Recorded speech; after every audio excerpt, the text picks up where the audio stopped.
అవినీతి గురించి మీరు మాట్లాడకూడదండి. ఒక ఏమీ లేని బీసీ కులానికి చెందిన ఇద్దరు చిన్నపిల్లలు పని చేయడానికి వెళ్ళి చనిపోతే వచ్చిన సీఎం రిలీఫ్ ఫండ్ చెక్కులో కూడా వాటా అడిగిన బతుకు మీది, మీ ప్రభుత్వానికి, మీ నాయకులది. పేద కుటుంబం రోడ్డు మీద పని చేసుకుని బతికే వాళ్ళకి సీఎంఆర్ఎఫ్ చెక్ ఇచ్చినా కూడా సగం వాటా అడిగిన దుర్గతి ఉంది మీకు. అలాంటి చండాల పనులు మా కూటమి ప్రభుత్వంలో కానీ కన్నా లక్ష్మణ ఆధ్వర్యంలో అసలు ఎక్కడా జరగట్లేదు.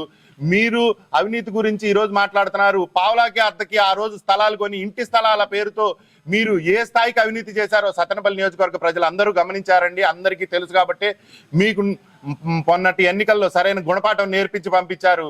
అయినా మీరు ఇంకా మీ అధిష్టానమే భయపడి మీరు ఇక్కడికి వస్తే ప్రజలు తిరగబడి మిమ్మల్ని ఎక్కడ కొడతారోనని భయపడి మిమ్మల్ని గుంటూరు పంపించినప్పటికీ మీకు ఇంకా పాత వాసనలు పోలేదట్టుకుంటా. నేను లేకుండా సత్తెనపల్లి ప్రజలు ప్రశాంతంగా జీవిస్తున్నారు. వీళ్ళ ప్రశాంత జీవనాన్ని నేను కొనసాగిస్తే ఎలా అనే బాధలో ఉన్నట్టున్నారు మీరు.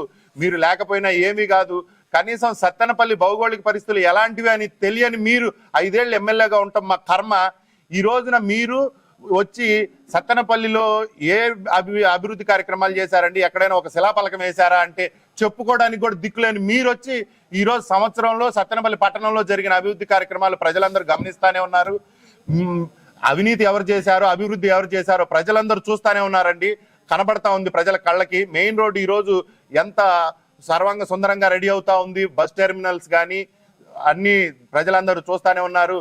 చివరికి కేంద్ర ప్రభుత్వ అధికారులు విస్తుపోయే స్థాయికి చివరికి మురికినీటి శుద్ధి కేంద్రంలో కూడా 8 కోట్ల అవినీతి చేసిన మీరొచ్చి ఈ రోజు నీతి కబుర్లు చెబుతా ఉన్నారు. సిగ్గుండాలి మళ్ళీ మాట్లాడడానికి. మీరు సత్తెనపల్లి వచ్చి మరొకసారి సత్తెనపల్లికి అంటూ వచ్చి లేనిపోని మాట్లాడి ఇలాంటి పిచ్చి కూతలు కూస్తే ఈసారి జనం చెప్పులతో సమాధానం చెప్తారని ఈ సందర్భంగా నేను తెలియజేస్తా ఉన్నాను.